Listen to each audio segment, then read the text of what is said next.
नमस्कार, मैं डॉक्टर प्रीत माला तेजस हॉस्पिटल सिवान में कार्यरत हूँ। आज मैं एक टॉपिक पे बात करना चाहती हूँ जिसका नाम है पीरियड्स माहवारी। हमारी लोकल लैंग्वेज में इसे महीना भी कहते हैं या मासिक धर्म भी कहते हैं।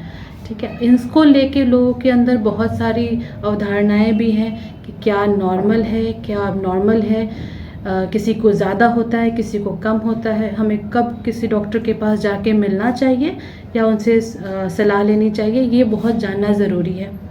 नॉर्मल पीरियड्स जो होते हैं वो हर किसी को 12-13 साल में शुरू हो जाते हैं, जो कि 40 साल की उम्र तक भी नॉर्मल है। 40-45 तक आना नॉर्मल होता है, लेकिन उनमें लोग को लगता है कि मुझे बहुत ज़्यादा हो रहा है या किसी को लगता है बहुत कम हो रहा है।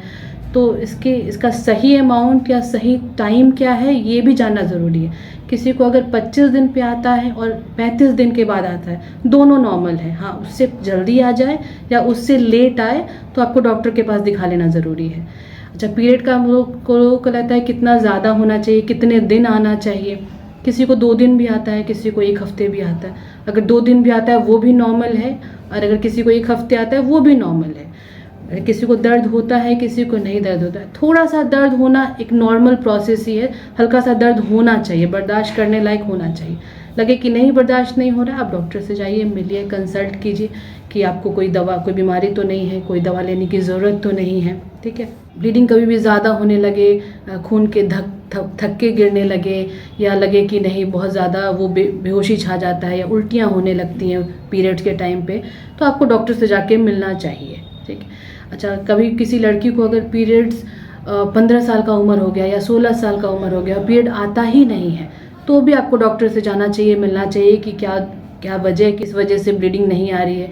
कई बार खून की कमी की वजह से भी नहीं आती, कई बार कोई अंदरूनी बीमारी हो उसके वजह से भी नहीं आती। अच्छा, किसी को ज़्यादा ब्लीडिंग होने लगता है, जैसे कि महीने में हर 15 दिन पे आ रहा है, या बहुत ज़्यादा ब्लीडिंग हो रही है, या एक दिन में 4 या 5 या 6 पैड्स वगैरह जो यूज़ करते हैं, तब भी आपको डॉक्टर के पास जाना चाहिए कि आपको कोई बीमारी तो नहीं है, कोई दवा लेने की ज़रूरत तो नहीं है। आप डॉक्टर के पास जाएंगे, आपका जांच किया जाएगा, आपका ब्लड टेस्ट कराया जाता है, अल्ट्रासाउंड करके देखा जाता है कि कोई बीमारी तो नहीं, कोई सूजन या सिस्ट तो नहीं है। पीरियड्स एक नॉर्मल प्रोसेस है, नॉर्मल चीज़ों से ही होता है, नॉर्मल ठीक भी रहता है। लेकिन अगर उसके अंदर कोई दिक्कत हो तो आपको डॉक्टर के पास जाना चाहिए, उनसे मिलना चाहिए, और क्या बीमारी है ये जानने की कोशिश करनी चाहिए। अगर आपको कोई बीमारी नहीं होगा, डॉक्टर आपको हो सकता है सिर्फ दर्द की दवा देके भेज देगा, लेकिन अगर कोई बीमारी हो तो उसको पालने से बीमारी आगे बढ़ते भी जाता है। आजकल पीरियड्स में लोगों को पीसीओडी भी बहुत कॉमन हो रहा है, जिसकी वजह से पीरियड्स चढ़ के आ जा रहा है। तो इसके लिए ज़रूरी है कि आप डॉक्टर से मिल लें और उनसे कंसल्ट करें। दूसरी चीज़ है कि नॉर्मल पेन होना भी एक नॉर्मल प्रोसेस ही है, इसलिए बहुत ज़्यादा दवाइयाँ भी ना लें, हल्का फुल्का मेडिसिन ले सकते हैं। एक्सेसिव पेन होने पे डॉक्टर के पास ज़रूर जाएं, दिखाएं उनसे कि उनके अंदर कोई सिस्ट वगैरह तो नहीं बन रहा है। और जिस तरह से अल्ट्रासाउंड वगैरह में रिपोर्ट आता है, आपको डॉक्टर आपका सलाह देगा। दूसरी चीज़ें हैं कि बहुत ज़्यादा भाग दौड़ भी नहीं करना चाहिए पीरियड के टाइम पे, थोड़ा सा रेस्ट की ज़रूरत होती है। आजकल घर में शादियां हो जाती है तो लोग 1 दिन 2 दिन का भी रेस्ट नहीं देते हैं। आज गवर्नमेंट भी छुट्टी देती है 2 दिन की, तो थोड़ा सा रेस्ट का ज़रूरत है पीरियड्स के टाइम पे।